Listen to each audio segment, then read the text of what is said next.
మకరజ్యోతి విశేషం ఏంటి స్వామి? తనను దర్శించాలని వచ్చే భక్తులకు ప్రతి సంవత్సరం మకర సంక్రాంతి రోజున జ్యోతి రూపంలో స్వామి దర్శనమిస్తాడు. స్వామియే శరణమయ్యప్ప. స్వామియే శరణమయ్యప్ప.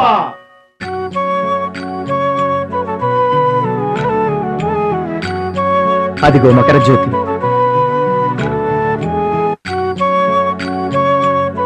సాక్షాత్తు అయ్యప్ప స్వామి జ్యోతి స్వరూపం.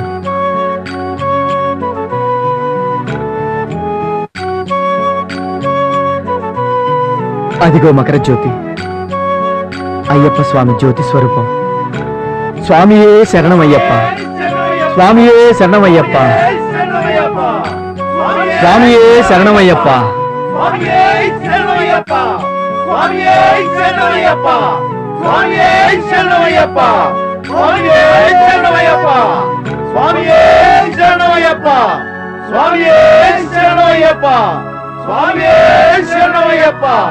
స్వామియే శరణమయ్యప్ప.